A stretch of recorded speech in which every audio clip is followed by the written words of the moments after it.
Hi, True Crime Grapevine fans. All right, it's me, Patty Lee. We are up to case 6 on episode 44. We are pairing this with our Truly Lime. With it's lime and strawberry. See, lime and strawberry. So get a drink, whatever you're drinking. Tip it up. You're gonna need it for this 6th case. This case is very interesting.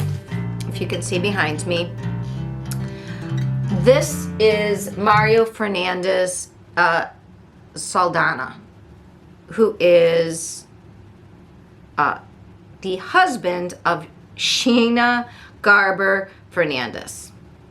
Mario Fernandez. Okay, so.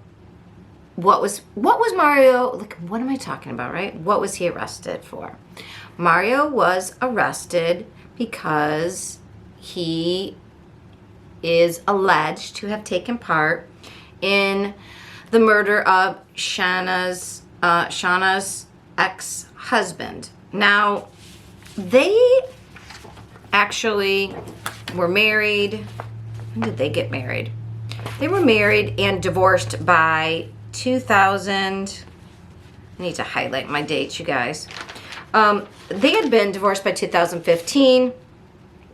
He had, or maybe 13, and then he had been married to his new wife by 2015, I believe it was. He was killed in February of 2022. His wife had just given birth to their 2nd child. He had their 1st child in the car with him as he dropped off his twins with Shanna. This took place in and around Jacksonville, Florida. So this case was known as the Microsoft murders. Jared Bridegan. There's my dyslexia, sorry. Jared Bridegan worked for Microsoft. He was a Microsoft exec. He did very well. But he had a problem with his ex, Shanna. They fought about the kids. We see a couple of these cases where child custody tends to be an issue. And this was one of those. Shanna, she met Jared with her family. She was from a family that was related to, I don't know if you did scrapbooking ever and you use stamps. There's a company called Stamp It Up. I believe that's her parents. They are wealthy. They live in Utah. She met Jared there.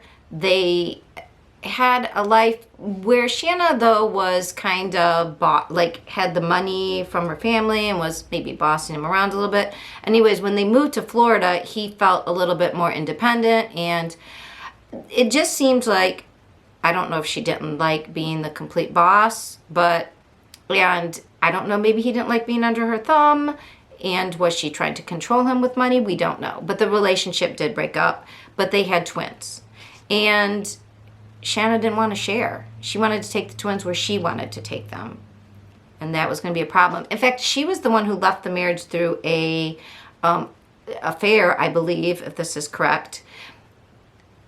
Her gym instructor, Mario, was her gym instructor. It's a tale as old as time, right? Bored housewife, husband she doesn't think is paying enough attention to her, whatever. He wanted to work it out. He is, I believe they are Mormon as well, and did not want to get divorced. But Shanna was like, no, not in love with you anymore, and I'm leaving. But she wanted total control over the twins, and that was a horrible sticking point in Jared's life. Even after he married Kirsten, they had kids, but he wasn't going to give up seeing his twins, which was problematic for Shanna. She didn't want to share. This is reminiscent of another Florida case that is being adjudicated right now in a similar manner, but it's been going on more. The Dan Markle case, who was the Florida attorney who was unalived in his driveway, and his ex was trying to get their children.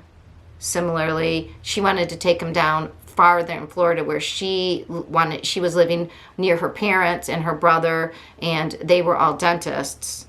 And it appears so far there have been the two hitmen have been adjudicated fully, gone on trial, murder for hire. They were found guilty. They're in jail.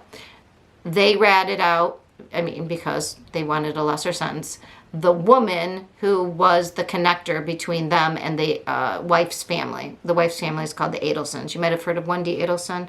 So the girlfriend was an ex of one of the hitmen.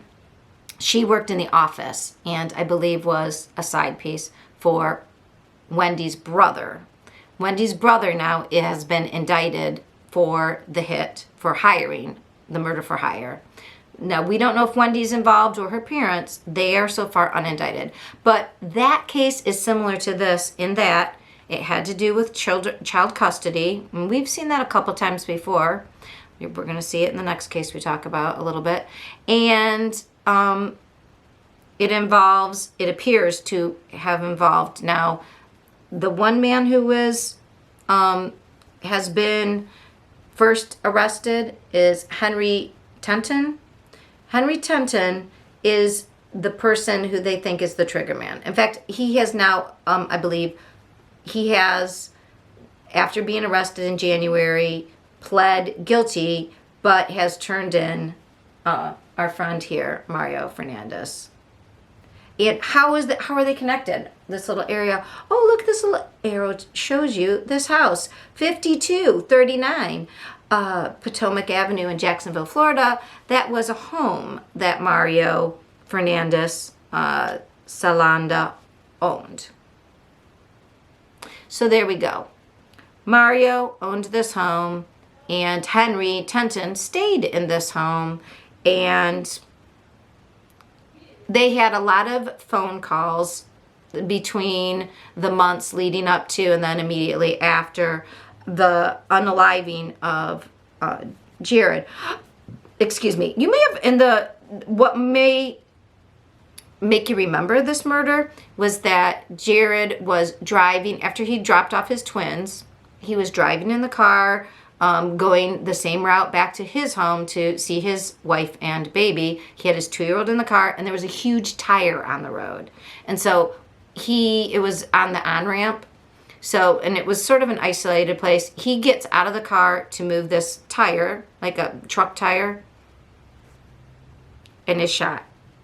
Now, his 2-year-old is in the back seat. The car door's open, so the lights are on, so she can see what's going on. Her dad's just lying there, dead, in the road for a while until the next driver comes by, sees the scene, and calls 911. So that means people connected with this aren't just connected with like murder, first-degree murder, murder for hire.